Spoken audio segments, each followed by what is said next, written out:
Au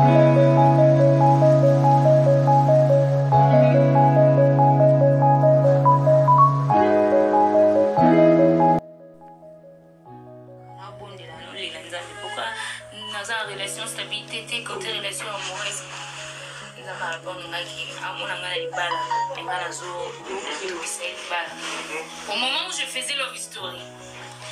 j'ai vite compris que c'était Love Story parce que maintenant quand tu vas voir mona biso toza moi sans mobile batinde la biso mbongo bilamba bana ke toza moi sans mobile batu asambela kape ko to bana nzambe otala pe batu wasambela na solo aseni a confirmer le condamné.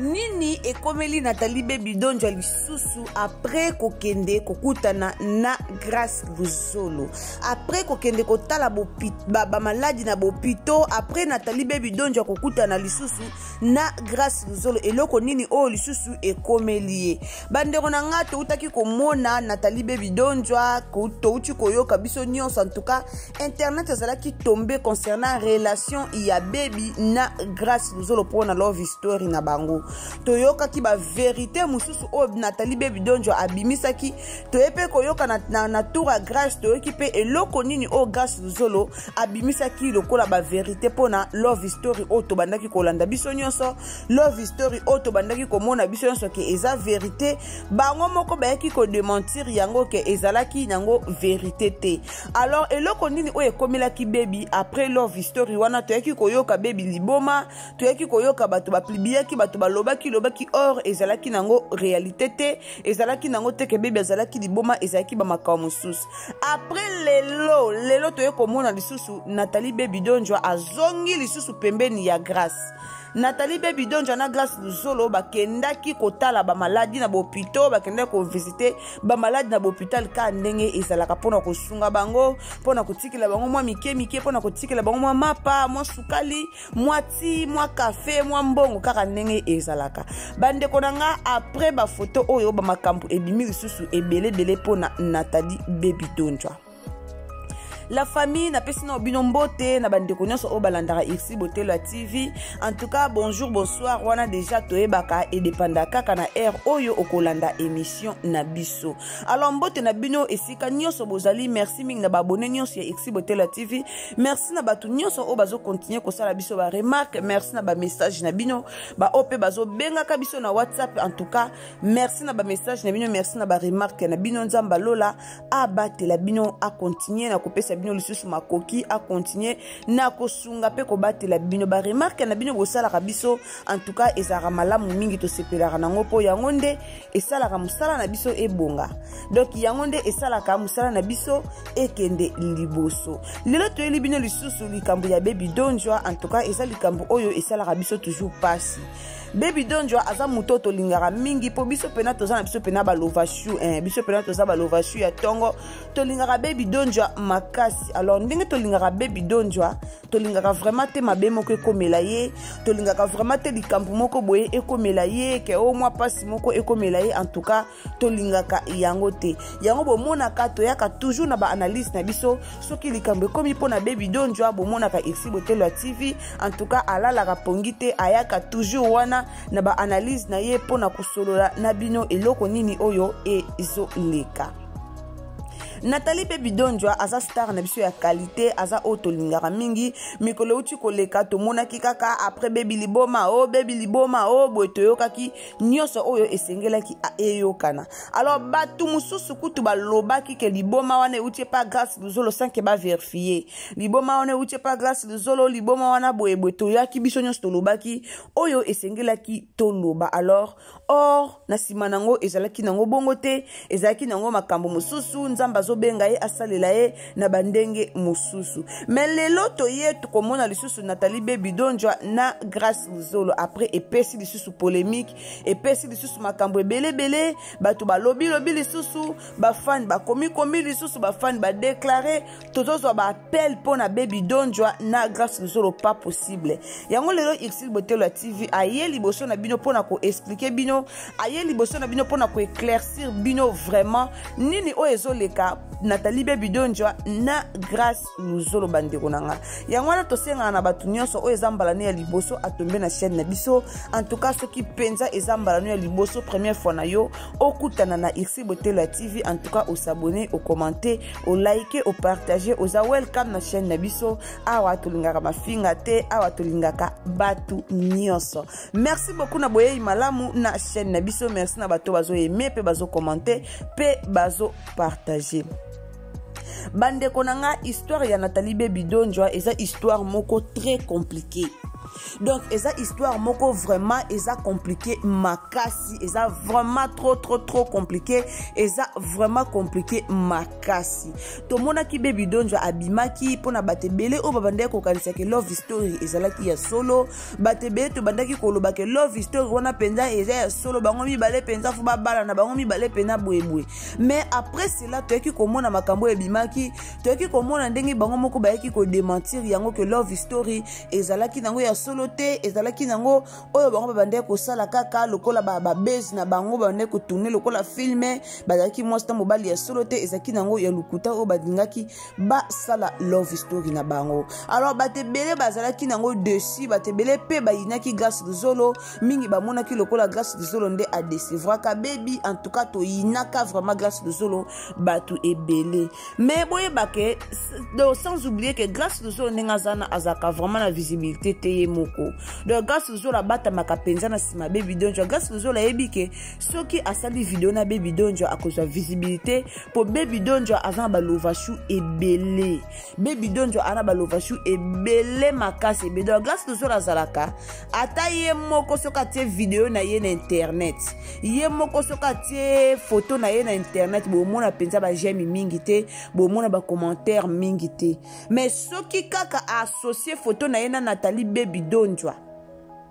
beaucoup mona ba commentaire ebele, beaucoup mona ba j'aime ebele. Pourquoi? Nathalie Baby Donjwa aza mutu o déjà azana ba fan ebele, aza mutu o déjà batu balinga mingi mona suka nzambe. Donc aza mutu oyo batu balinga kaye mingi, aza vraiment na ba fan ebele. Bo mona Grâce Luzolo a profitaka toujours, a profitaka vraiment na succès ya Nathalie Baby Donjwa. Alors tote koyoka Baby liboma, to uchi koyoka ba makambe ebele ezaki nango lokuta Baby abimaki na ezaki na liboma te, nzamba bengaki pour kasalela ye yango wana akomaki ko prophétiser pona batu ba bloc wana yango wana batu nde ba monaki ye liboma comme azalaki na maîtrise nango te, yango bomundi batebele ba bengaki liboma. Or ezaki liboma te, ezalaki vraiment ba vision oye abandaki kozwa pona batu. Alors lelo ba fan nyonso ya Baby Donjwa baza étonné ya komona Baby Donjwa pene ya Grâce Luzolo lisusu.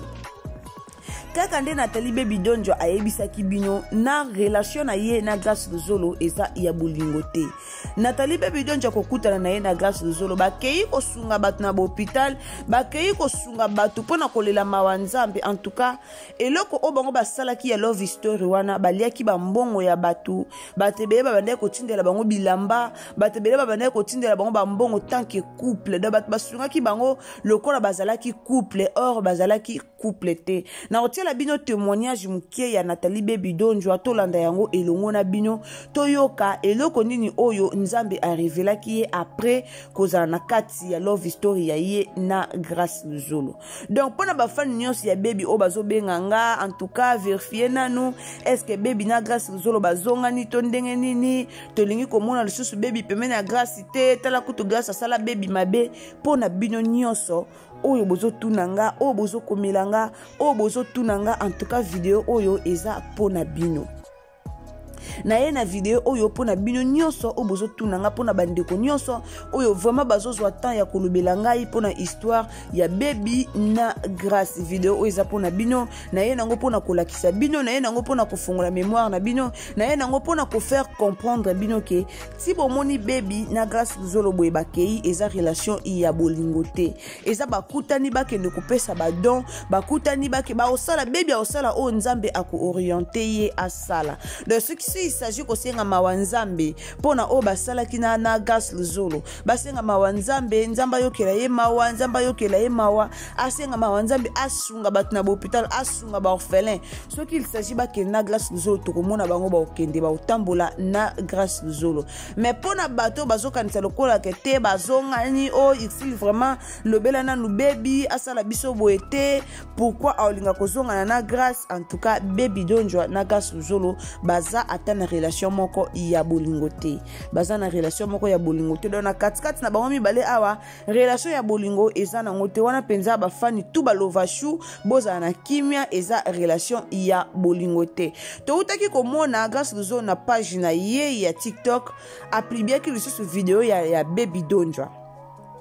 akomi kozongela kopublier video ya Baby Donjwa kozongela batu musu balobi ke te Grâce Paul Luna azate yangwana azomona ke asu na succès te ye koma bata mana sima ya Luna na Baby amoni ke succès azate yangwana komi kozongela kopublier ba photo ya Baby po azonga lisusu na succès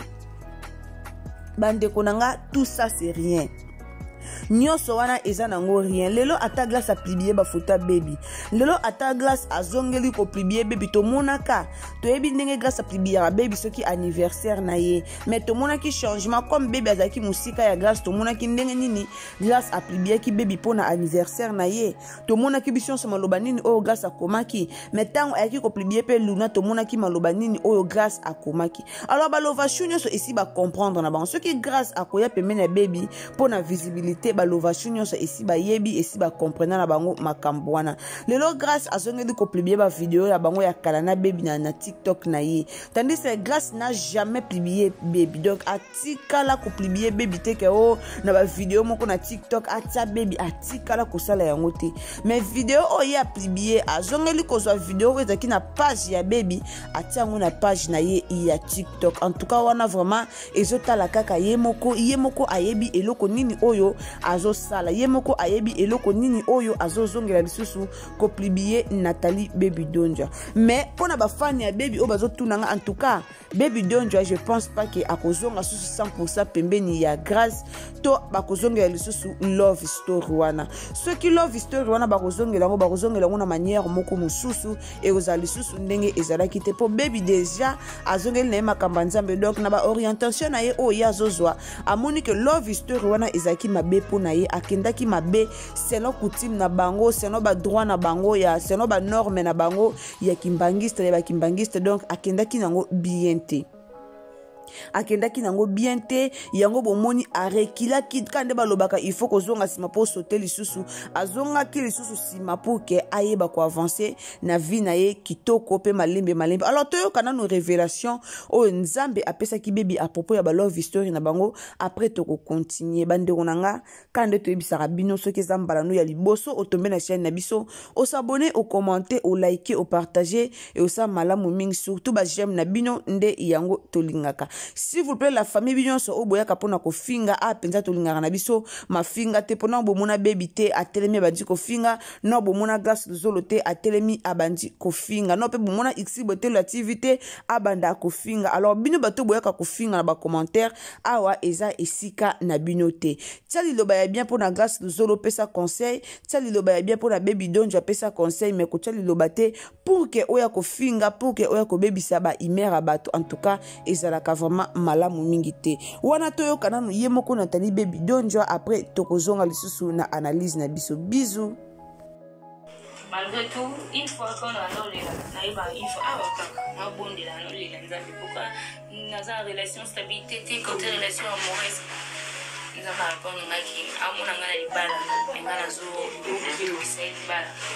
au moment où je faisais Love Story,